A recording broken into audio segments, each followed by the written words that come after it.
한광교회는 저의 처음의 신앙의 모습이 고스란히 묻어있는 곳입니다. 이것도 그렇고 저것도 그렇고 여기도 그렇고 저기도 그렇고 한 장소 한 장소 저희 어린 시절의 고민과 또 신앙의 방황과 또 그 가운데 만나주신 하나님의 은혜의 흔적이 남아있는 곳, 그곳이 바로 한강교회입니다. 저 바깥에 주차장 한강을 바라보면서요, 기도도 했고요, 눈물도 흘리고요, 또 여러 가지 생각도 많이 하고 인간적인 고민들도 많이 했던 그런 기억이 있습니다. 이곳에서 웃기도 했고 또 울기도 했고 하나님을 처음 만나서 감격하기도 했던 곳, 바로 그곳이 한강교회입니다. 그런 곳에서 제가 특별히 또 당회 헌신 예배에 강사 옥사로 말씀을 전할 기회를 주신 하나님과 담임 목사님 그리고 당회원들께 감사의 말씀드립니다. 한강교회는 처음 신앙을 알게 해준 곳이었습니다. 방학 때는 사실 거의 이곳에서 살았습니다. 같이 놀고 이야기도 하고 또 신앙도 나누고, 방학 때는 집에 가지 않았으니까 밤 늦게까지 이곳에서 있었습니다. 혼나기도 많이 혼냈고요. 바로 밑에 이 도깨비장 바로 밑에 살다가 은공동으로 이사가 가게 됐어요. 그래서 버스를 타고 한 30분 정도 걸리죠. 그래서 한남역에서 내리면 한남역에서부터 여기까지 진짜 한달음에 달려 올라왔습니다.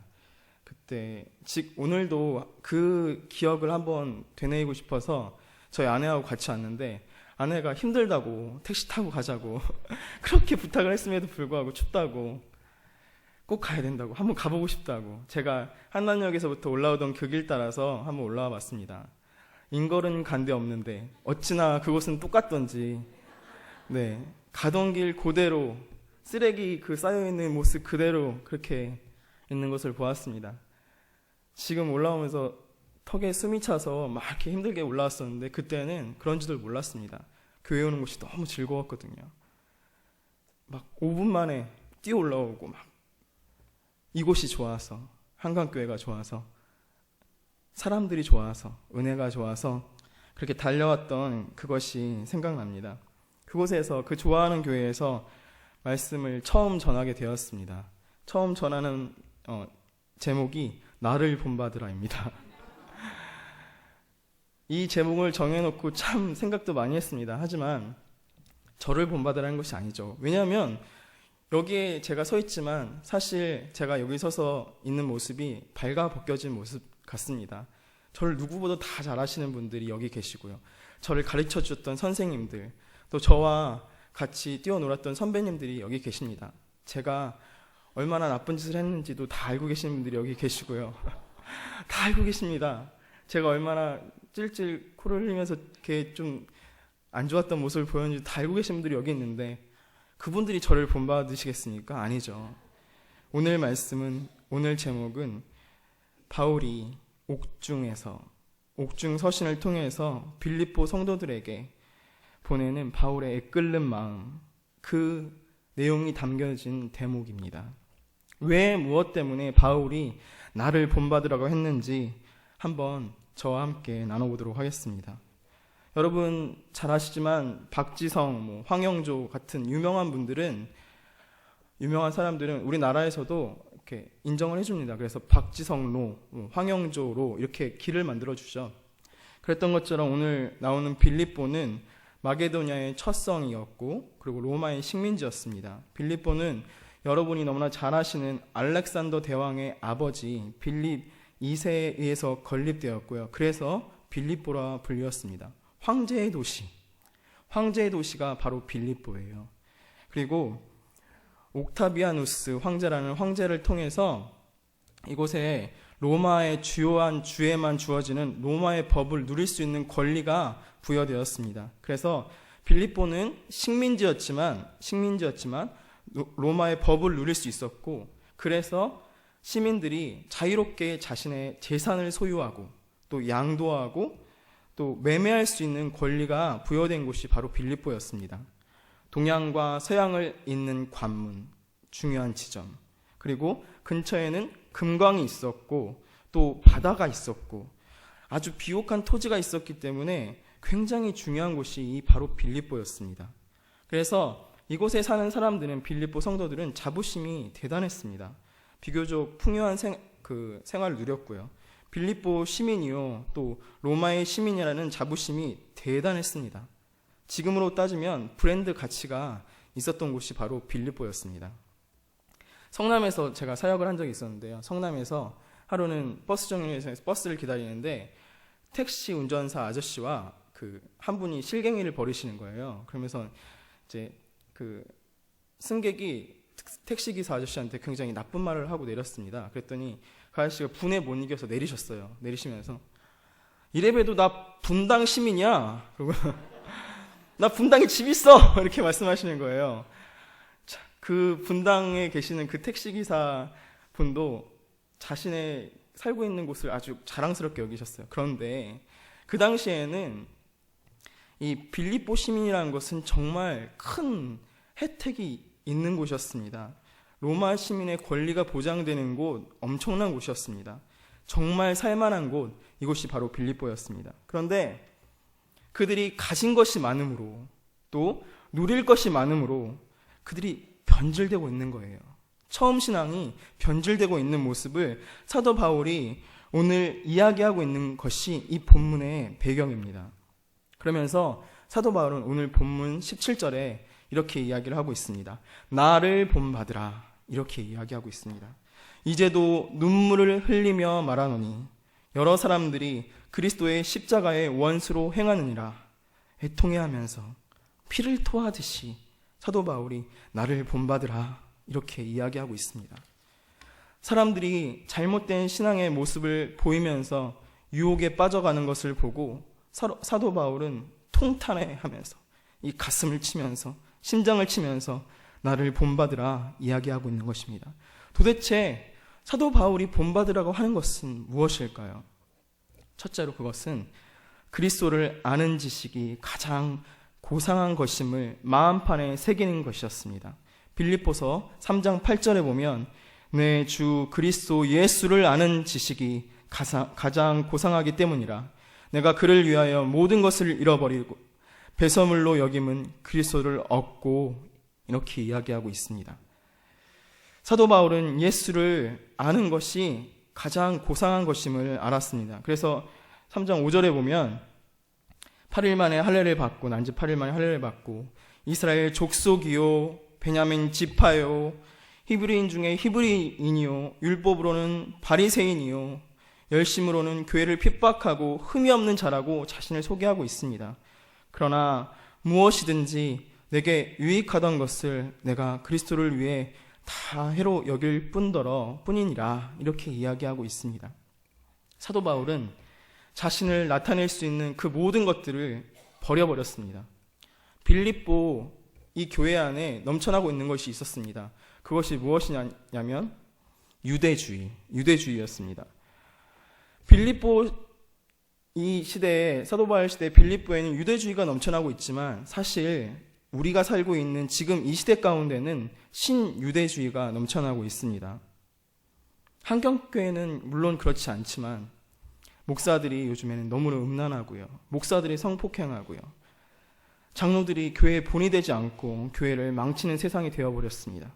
집사들은 술과 담배는 기본이요, 교회도 출석하지 않는 그런 집사들이 넘쳐나고 있습니다. 사실 세상 가운데서 교회가 큰 위기에 빠졌습니다. 신유대주의, 그것이 무엇입니까, 여러분?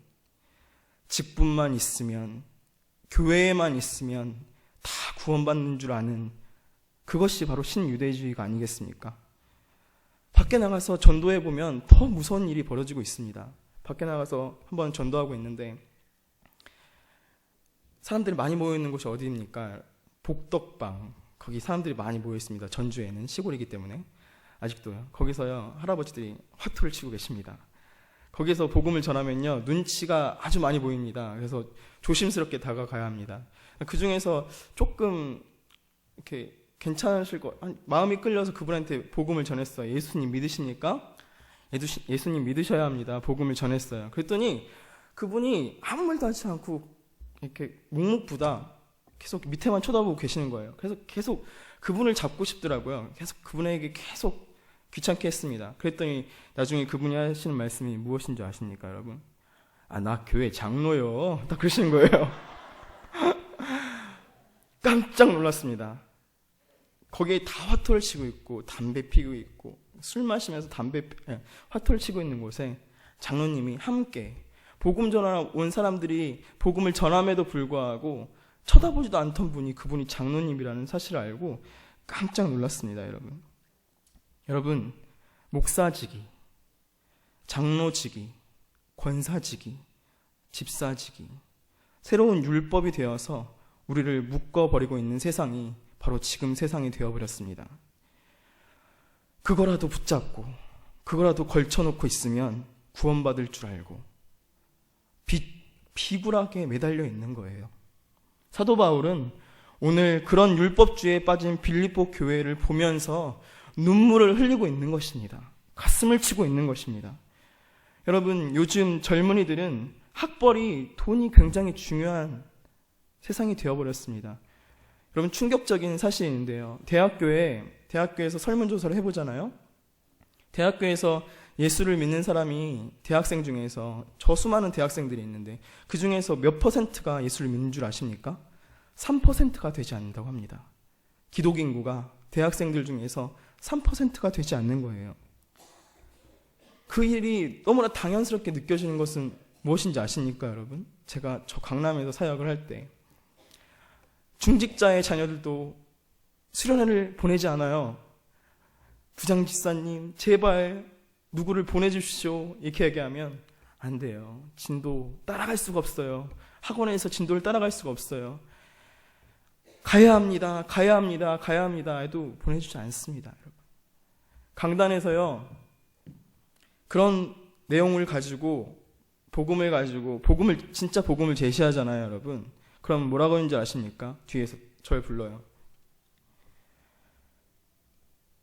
전도사님, 제가 전도사 때, 전도사님, 제발 그런 말씀 좀 전하지 마십시오. 제발 그런 말씀 좀 전하지 마십시오. 공부 열심히 하라. 그런 설교 좀 해주십시오. 이렇게 이야기합니다, 여러분. 대놓고 그렇게 얘기를 합니다. 그런 아이들이 자라서 대학교에 가니 대학교에 있는 아이들이 예수를 믿겠습니까? 좋은 것들이 넘쳐나는데요. 그렇지 않죠, 여러분. 사도 바울은 지금 이렇게 이야기하고 있습니다. 나 다 버렸잖아. 너희들이 보듯이 나 다 버렸잖아. 혈통, 직분, 위치, 나 다 버렸잖아. 너희도 그런 것이 중요한 것이 아니야. 그런 것들은 다 배설물이야. 이렇게 이야기하고 있는 것이 바로 사도 바울입니다. 오직 믿음으로 거듭나는 것이, 예수 그리스도를 아는 것이 진짜 중요하다는 것을 사도 바울이 예수 그리스도의 심장으로 이야기하고 있는 것입니다. 많은 사람들이 이렇게 기도합니다. 직장에 붙으면요, 대학에 가면요, 장로가 되면요, 집사가 되면요, 권사가 되면요, 안수 집사가 되면요, 저 은퇴하고 나면요. 그런데 사실 그런 자리에 올라가는 것은 사실 정말 따지고 보면 하나님과 관계가 없습니다. 나만 좋은 것이죠, 나만. 나한테만 좋은 거예요. 나한테만 명예가 있는 거예요. 그 직분, 그 커리어가 언제 하나님의 일이 되느냐, 하나님과 관계 있어지느냐, 그것은 그 직분을 통해서, 그것을 통해서 이 땅에 고통받는 하나님의 백성과 수많은 사람들이 위로받고 치유받고 회복될 때 나의 직분이, 나의 커리어가 하나님의 직분이 되고 하나님의 커리어가 되는 줄 믿습니다. 사도 바울은 그것을 이야기하고 있는 것입니다. 주님과 관계가 없다면, 주님이 최고인데 다른 것들이 그 자리를 흐리고 있다면 아무 필요가 없다. 주님만이 최고다. 주님만이 최고다. 그 이야기를 하고 있는 것입니다. 17절에 보면 너희가 우리를 본받는 것처럼 그와 같이 행하는 자들을 눈여겨보라. 사실 바울과 같이, 바울 사도와 같이 그런 분들, 그런 믿음으로 사는 분들을 눈으로 보는 건 그거 참 중요합니다. 그래서 여기 사도 바울이 뭐라고 말하고 있습니까? 우리를 본받는 것처럼 그와 같이 행하는 자들을 눈여겨보라 이렇게 이야기합니다. 그 무슨 말이냐면 사도 바울이 자신처럼 사는 것, 자신의 그 가치관대로 사는 것, 예수 그리스도를 따라가는 그 삶을 누군가 계속 흘려보내기를, 그 예수님을 최고로 여기는 가치를 계속해서 흘려보내기를 원하고 있었습니다. 원했습니다. 그런데 요즘 세상이 너무 혼탁해서 믿음의 좋은 선배를 만나보기 힘든 때가 되었습니다.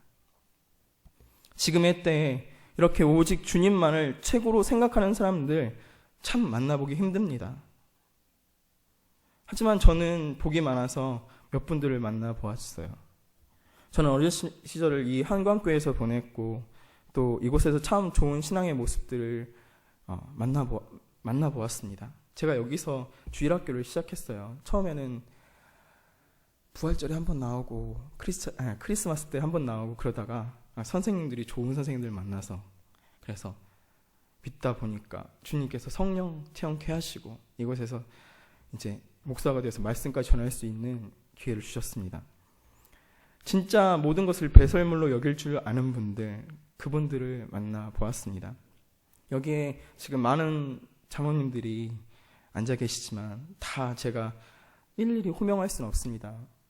저도 잘 알지 못하는 분들도 많으니까요. 하지만 제 기억 속에 제 주일학교 때 눈으로 보았던 그 장로님 몇 분을 여기 계시지만 신뢰가 되지만 이야기를 한번 나눠보려고 합니다. 임영환 장로님, 아프신 몸을 이끌고서도 참 사랑이 많으셨어요. 항상 아이들을 보면서 눈에 눈물을 흘릴 줄 아시는 장로님, 그분이 임영환 장로님이셨습니다. 제가 그 사랑을 받고 자랐습니다. 이상은호 장로님, 암이 있으심에도 불구하고 항상 그 자리를 지켜주셨어요. 김동모 장로님, 가족을 여의는 아픔 가운데 계시면서도 의연한 믿음 보여주신 분이 바로 김동모 장로님이셨습니다. 여기에 또 계시지만 처녀의 몸으로 몇 년 동안 성가대에서 항상 토요일마다 자리를 지켜주셨던 선생님도 계십니다. 지금 생각하면 어떻게 그렇게 토요일마다 황금 같은 주말에 처녀의 몸으로 데이트도 하시지 않으시고 그렇게 자리를 지키셨는지, 또 그 자리를 지킨 것만 아니고요. 그분께서 기도하셨던 기도가 아직도 생생해요. 하나님, 눈물을 흘리시면서 하나님, 여기 있는 아이들에게 예수 그리스도를 믿을 수 있는, 알 수 있는 믿음을 선물로 달라고 이렇게 눈물을 흘리셨던 것이 아직도 생생합니다. 또 여기 자리에 앉아 계시죠. 앉아 계시는 권사님. 저는 교회에 정말 방학 때는 매일 왔는데 우리 교회의 자랑이 뭔 줄 아십니까? 제가 신학교 가서 자랑했던 것이 무엇인 줄 아십니까, 여러분? 기도굴이에요, 기도굴. 우리 한강교회는요, 기도굴이 항상 열려 있었습니다. 항상 기도하고 싶으면 언제나 기도할 수 있는 곳, 그것이 바로 우리 한강교회였어요. 그 기도굴에서 이 교회가요, 떠나갈 정도로 항상 기도하시는 집사님이 계셨죠. 지금 권사님이 되셨고요. 그 기도 소리를 저는 듣고 살았습니다. 자랐습니다. 그리고요, 저는 관리 집사님도 기억합니다. 제가 아는 최고의 관리 집사님이셨습니다. 새벽에 나와서 그냥 관리를 위해서 새벽에 불만 켜시는 것이 아니고요. 새벽에 진짜 하나님을 찾는 관리 집사님. 퇴근하기 전에 하나님 앞에서 무릎을 꿇는 관리 집사님. 저는 그분을 관리 집사님으로 보았습니다, 여러분. 주일학교의 많은 선생님들, 이곳에 앉아 계신 분들이 태반, 저의 주일학교 선생님이셨죠. 그 선생님들 하나하나 다 호명해드리지 못하지만 다 그분들이 머릿속에 남습니다. 이분들이 아마도 이 성경에 나오는 하나님의 성령으로 봉사하며 그리스도 예수를 자랑하고 육체를 신뢰하지 않는 곧 할례파 아니시겠습니까? 이분들 때문인지 저희 때는 참 은혜가 넘쳤던 것 같습니다. 여러분, 저희 선배들은요, 학교 공부 진짜 잘하는 막 서울대 출신 그런 선배님들이 학교 공부를 하고 오면 기도실에 들렸습니다. 기도실에 들려서요, 여러분, 그냥 기도를 한 것이 아니에요. 나 잘 되라고 기도하지 않았습니다. 세계를 위해서 기도했던 곳이 바로 한강교회 학생부였습니다. 중고등부였습니다. 세계 복음화를 위해서 기도했던 곳이 바로 한강교회 학생부였습니다. 기도한 선배를 저는 들 수 있었고요. 아무것도 모르는 제가. 또 여기 계시는 우리 이병묵 장로님의 아들과 이정규와 저는 가장 친한 친구였는데, 그 친구 수련회 가서 저하고 얘기하면서 같이 평생 하나님을 위해서 살고 싶다 그랬습니다. 저는 하나님을 위해 사는 것이 좀 머리가 안 돌아가서요. 이 목사 하는 것만이 하나님의 일을 하는 건 줄 알았는데, 정규는 세상 가운데 중심에 서서 하나님을 일을 하겠다 해서 국제 변호사 될 준비를 하고 있죠. 그렇게 좋은 친구도 같이 나눴습니다. 이곳에 올라오면서 많은 생각들을 했습니다. 말씀을 준비하면서 많은 생각들을 했습니다. 좋은 신앙의 선배들이 있는 곳, 그곳에서 자란 제가 또 많은 사람들이 있구나, 그런 생각을 했습니다.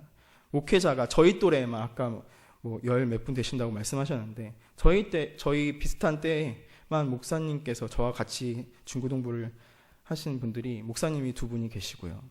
찬양 사역자가 2분이 있고요. 그리고 사모님이 2분이 계시고요. 이렇게 많은 분들이 하나님을 위해서 평생을 바치겠다는 분들이 많이 있음을 다시 한번 생각하게 되었습니다. 참 은혜였습니다. 왜 이런 일이 있을 수 있었습니까, 여러분? 바로 본받을 분, 예수 그리스도로부터 흘러나오는 그 믿음을 따라 사는 분들, 그분들이 자리를 지켜주시고 함께 해주셨기 때문에 그분들을 보고 저희가 이렇게 자란 것이 아니겠습니까, 여러분? 이 자리를 지키시는 당회 헌신 예배를 드리시는 모든 한광교회 성도 여러분, 여러분들이 제 기억 속에 그 분들처럼, 신앙의 선배들처럼 누군가의 신앙의 멋진 선배님들이 되어주셨으면 좋겠습니다.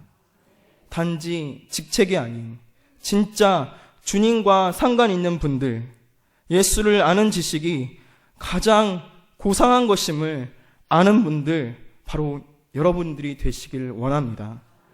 두 번째로, 사도 바울은 표대를 향해서 달려가는 사람이었습니다. 그리스 아테네에 있었던 육상 경기 트랙은 182m였다고 합니다. 그래서 발판이, 대리석으로 된 발판이 있었고요. 그래서 한 손을 대고 이렇게 몸을 숙이고 땅 출발하는 거예요. 그렇게 출발했다고 합니다. 100m 달리기 여러분 다 해보셨죠? 다 해보셨어요. 저도 100m 달리기 해봤습니다. 제가 이렇게 몸이 뚱뚱하지만 그렇게 못 뛰는 편은 아니었습니다. 순발력이 좋았기 때문에. 저의 치명적인 단점이 있습니다. 무엇이냐면, 여러분도 다 아시겠지만 다리가 짧습니다. 그래서 순발력이 좋아서 출발은 딱 잘하는데, 출발을 하면요 12초 뛰는 아이들과 처음엔 제가 앞서갑니다. 중간을 딱 지나면요, 저희 치명적인 약점 때문에 점점 따라잡히네 그러네. 점점 이렇게 뒤로 갈수록 결국에는 저는 제 기록 나오고요, 그 친구는 그 친구 기록이 나옵니다. 여러분, 구원받았다면 인생에 있어서 최선의 경주를 해야 할 줄 믿습니다. 긴장된 출발, 그리고 시작이 중요하지만 끝까지 달리는 것, 끝까지 달려나가는 것, 그것이 중요합니다. 사도 바울은 그것을 잘 알았습니다. 자신이 경주를 하고 있고, 신앙 경주를 하고 있고, 다메섹 도상에서 주님을 만남으로, 예수를 만남으로 좋은 시작을 시작했지만 그것이 끝이 아니라는 것을 알고 있었습니다. 13절에 보면, 형제들아, 나는 아직 내가 잡은 줄로 여기지 아니하고 오직 한 일, 즉 뒤에 있는 것은 잊어버리고 앞에 있는 것을 잡으려고 표대를 향하여 그리스도 예수 안에서 하나님이 위에서 부르신 부름의 사랑을 위하여 달려가노라 이야기합니다.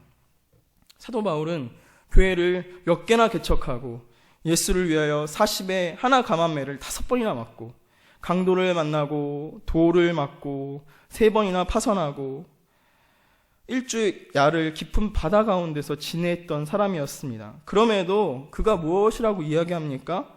그는 아직 잡은 줄로 여기지 아니하노라, 이렇게 이야기합니다. 사도 바울의 목표는 내 눈앞에 보이는 것이 아니라 오직 예수 그리스도였습니다. 사도 바울이 본받으라 한 것은 이것이 아니겠습니까, 여러분? 끈기 있게 처음과 똑같이 더욱 창대해지는 믿음, 중간에 멈춰 서버리는 것이 아니라 끝까지 믿음의 경주를 하는 그 믿음을 사도 바울은 본받으라 한 것이 아니겠습니까, 여러분?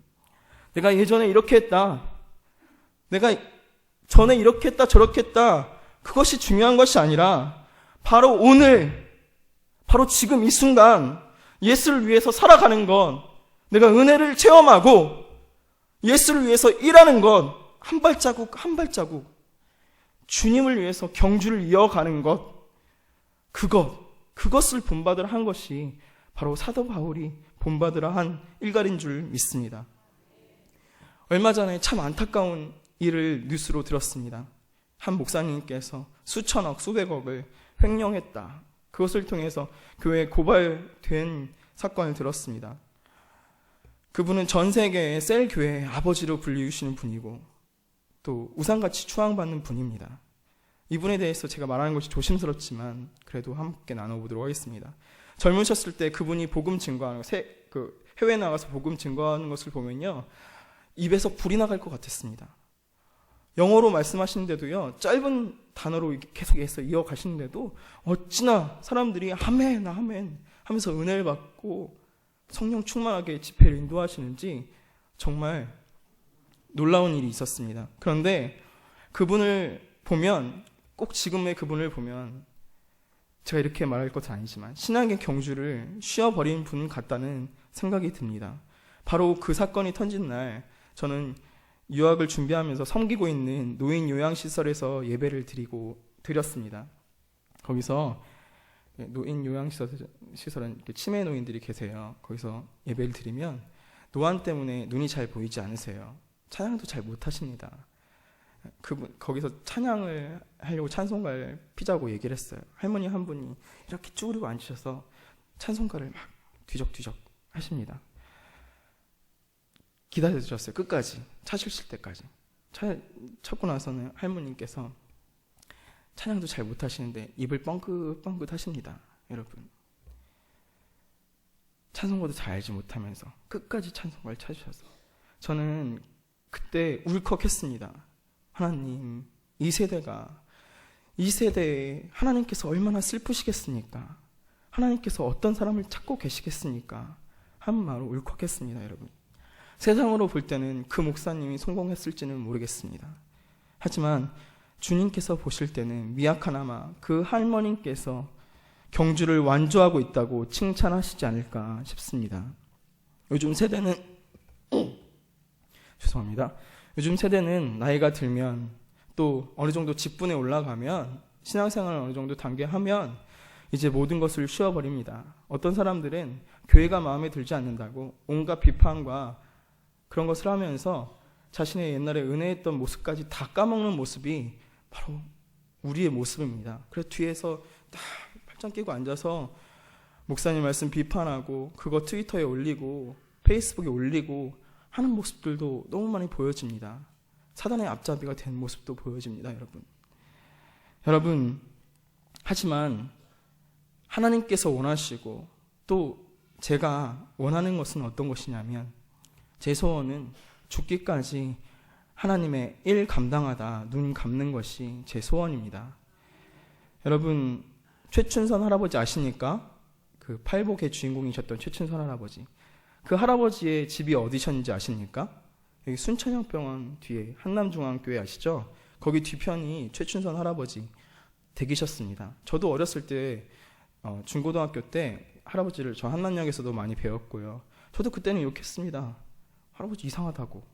그런데 그분의 진실을 알고 나니 아니었죠. 그분이 한 말씀이, 테이프를 통해서 봤던 한 말씀이 아직도 기억이 납니다. 진리는 고독해도 날로 날로 담대하다. 그분이 남기셨던 말입니다. 여러분, 예수 그리스도를 믿는 것이, 신앙의 경주를 끝까지 하는 것이 고독할 때도 있습니다. 힘들 때도 있습니다. 하지만 날로 날로 담대해지시는 우리 한강교회 여러분 다 되셨으면 좋겠습니다. 사랑하는 한강교회 성도 여러분, 죽기까지 부르신 부름의 상을 위해 원수의 목전에서 상을 차려주시고 평안한 길로 인도하시는 그분의 이름을 위해 살아드리는 여러분이 되셨으면 합니다.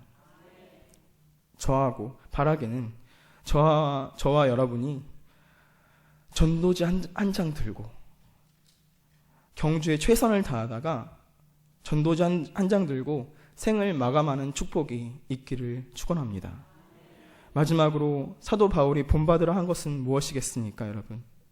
그것은 이 본문에 나와 있지 않지만 행간을 보면 분명히 알 수 있습니다.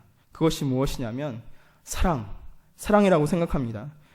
죽기까지 몸이 다 상하면서까지 옥중에 갇혀서까지 복음을 전하는 것, 그것은 주님을 향한 뜨거운 사랑이 없고는 있을 수 없는 일입니다. 영혼을 향한 그 사랑이 없고서는 있을 수 없는 일입니다. 여러분, 사도 바울은 사랑을 하고 있었습니다. 뜨겁게 사랑을 하고 있었습니다. 누구를 사랑하고 있었냐? 빌립보서 2장에 보면 그는 근본 하나님의 본체시나 하나님과 동등됨을 취할 것으로 여기지 아니하셨던 분, 오히려 자기를 비워 종의 형체를 가지사 사람들과 같이 되셨던 분, 사람의 모양으로 나타나사 자기를 낮추시고 죽기까지 복종하셨으며 곧 십자가에 죽으신 예수 그리스도, 그렇게 낮아지기를 원하셨던 그 예수 그리스도, 그분을 사랑했습니다. 그리고 그 사도 바울은 그분이 낮아지면서까지 죽기까지 사랑하셨던 바로 그 영혼들을 사랑했습니다. 우리가 사도 바울에게 본받아야 할 것은 무엇이겠습니까? 바로 사랑입니다. 주님을 더욱 사랑하는 마음, 영혼을 더욱 사랑하는 마음, 궁극적으로 예수 그리스도를 사랑하고 내 이웃을 내 몸과 같이 사랑하는 마음, 그것이 아니겠습니까? 빌립보 교회의 환경처럼 우리 대한민국이 이제는 너무나 살기 좋은 나라가 되어버렸습니다. 어떤 교회들은 사교장처럼 인간들끼리 교제하고 자신의 부와 권력을 자랑하는 곳이 되어버렸고 자신의 뜻을 펼치는 곳이 되어버렸습니다. 주님께서 찾으셨던 가난한 사람들은 교회 안으로 들어오지 못하게 되어버렸습니다. 강남에서 사역을 할 때 처음에 첫 주에 부임해서 정말 깜짝 놀랐습니다. 겨울이었는데 이제 예배를 마치고 인사를 드리려고 딱 기다리고 있는데 모두 다 하나같이 여자분들이 밍크 코트에 이렇게 목에다 다 두르시고요. 스타킹은 실크 스타킹 신으시고요. 구두는요 진짜 삐까뻔쩍합니다. 그렇게 다 나오시는 거예요. 저는 그때 용인에서 사역하다 처음 올라갔기 때문에 깜짝 놀랐습니다. 이렇게 눈이 휘둥그레졌습니다. 마당에는요 우리나라에서 볼 수 있는 최고급 승용차들은 다 있었습니다. 지나가면 기스날까 무서운 차들이 다 있었어요, 여러분. 그곳에 한 거린분이 제가 그 교회 부임하고 나올 때까지 계속 있었습니다. 거린분이 평소에는 걸식하면서 이렇게 다니시다가 그래도 예배 때는요 나름대로 자신의 최고의 옷을 걸쳐 입고 오십니다. 그래서 이렇게 앉아 계시고 또 주일날 식사 같이 하시고. 그런데 안타까운 것은 무엇이냐면 제가 그곳에 3년 동안 있으면서 한 분도 그분에게 말씀을 같이 나누어 본 것을 본 분, 음식을 나눠 이렇게 직접 갖다 주는 것을 본 분 한 분도 없었습니다, 여러분. 교회가 사랑이 식어져 갑니다. 미국의 한 교회에서 실제로 있었던 일이라고 합니다. 미국에서 한 교회가 목사님을 청빙을 기다리고 있었습니다. 그런데 청빙을 한 후부터 계속 한 거지가 교회에 들락날락 거리더라고 합니다. 그래서 그 교회에 당연히 거지에게 신경 쓰지 않았죠. 목사님께서 부임하시고 한 그날 목사님이 아무리 기다려도 오지 않는 거예요. 그런데 그때 저 뒤에서 거지가 나타났다고 합니다. 그래서 그날도 똑같이 외면하고 있는데 나중에 예배 시간이 딱 되니까 그 거지가 강단으로 뚜벅뚜벅 걸러 올라가는 거예요. 그분이 바로 목사님이셨어요. 담임 목사님이셨어요. 그분이 강단에 올라가시더니 내 이웃을 내 몸과 같이 사랑하라. 마가복음 12장 31절 말씀. 새 계명을 주노니 서로 사랑하라. 내가 너희를 사랑한 것 같이 너희도 서로 사랑하라. 요한복음 13장 34절 말씀.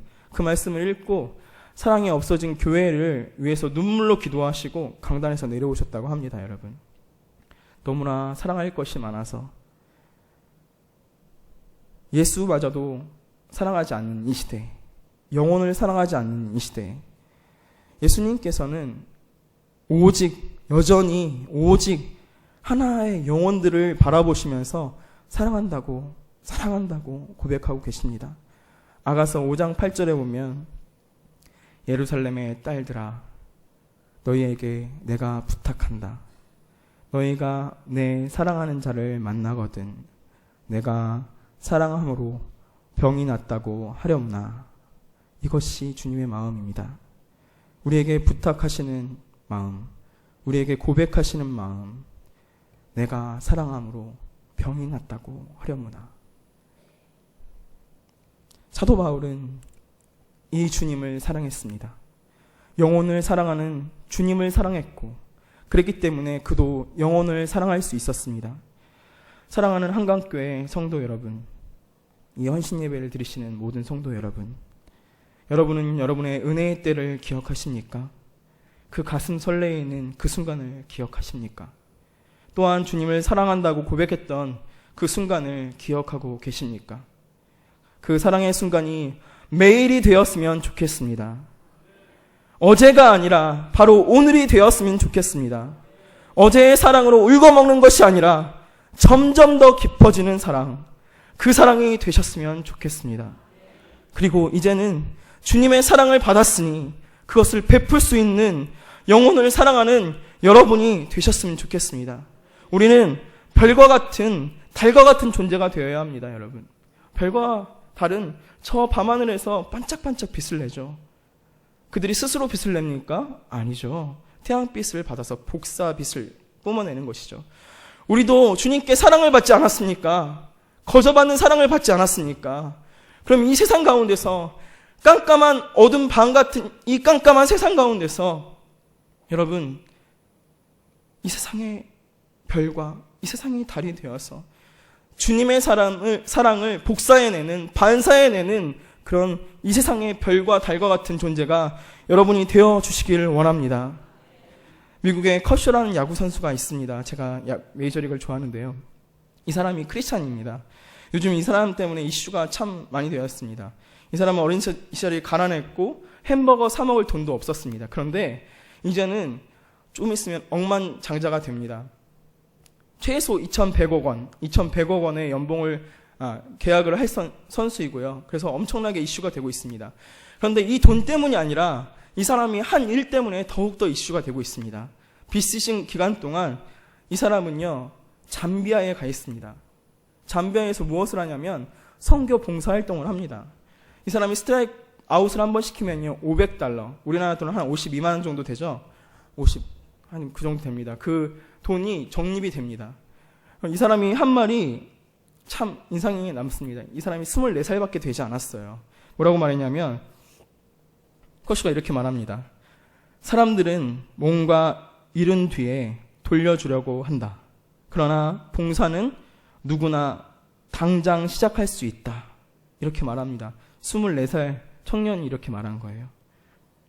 대형 개혁을 앞두고 전략을 짜기에도 바쁜 이때 그가 이렇게 말하고 있습니다. 그리고 이 사람이 무엇이라고 말하냐면요, 많은 사람들이 나를 지켜본다. 난 그들에게 신앙을 전하진 않는다. 그렇지만 그저 크리스찬이 어떻게 사는지 보여주려 노력하고 있다. 이렇게 말합니다, 여러분. 17절에 사도 바울이 본받으라 말하고 있죠. 사실 그 반대편 사람들도 나옵니다. 19절에 나오죠. 19절에 이렇게 살지 않는 사람들, 나를 본받지 않는 사람들의 반대가 나옵니다. 사도 바울이 말했던 멸망이요, 먹을 것만 생각하는 사람, 배만 생각하는 사람, 부끄러운 땅의 일만 생각하는 사람, 그 사람이 우리 한강교회 교인이 되지 않았으면 좋겠습니다. 우리는 예수 그리스도를 아는 지식을 가장 고상하게 여길 수 있었으면 좋겠습니다. 그리고 우리는 신앙의 경주를 끊임없이 할 수 있었으면 좋겠습니다. 그리고 우리는 사랑할 줄 알았으면 좋겠습니다. 주님을 사랑하고 주님이 사랑했던 영혼을 사랑할 수 있었으면 좋겠습니다. 사도 바울은 그렇게 해야 하는 이유에 대해서 이야기하면서 본문을 맺습니다. 왜냐하면 우리가 이 땅의 메인 땅의 백성이 아니기 때문에. 사도 바울이 뭐라고 말합니까? 우리의 시민권은 하늘에 있는지라. 우리의 시민권은 하늘에 있는지라. 여러분의 시민권은 하늘에 있는 줄 믿습니다. 거기로부터 구원하는 자, 곧 주 예수 그리스도를 기다리노니 그는 만물을 자기에게 복종하게 하실 수 있는 자의 역사로 우리의 낮은 몸을 자기의 영광의 몸의 형체와 같이 변하게 하시리라. 할렐루야! 오늘 진정한 크리스찬의 모습으로 살아드리는 우리 한광교회 모든 성도분들, 또 당의 헌신 예배를 드리는 모든 분들 다 되셨으면 좋겠습니다. 이 모습으로 주님 앞에 살아드릴 때 주님께서 저 이슬람교 성전을 마주하고 한강교회를 이 꼭대기에 세워주신 그 이유를 알 수 있지 않겠습니까? 그리고 하나님의 비전을 이루어 드릴 수 있지 않겠습니까? 저들에게 잠식당하는 것이 아니라 저들을 사랑의 빛으로 녹일 수 있는 우리 한광교회 모든 성도님들 다 되셨으면 좋겠습니다. 기도하겠습니다.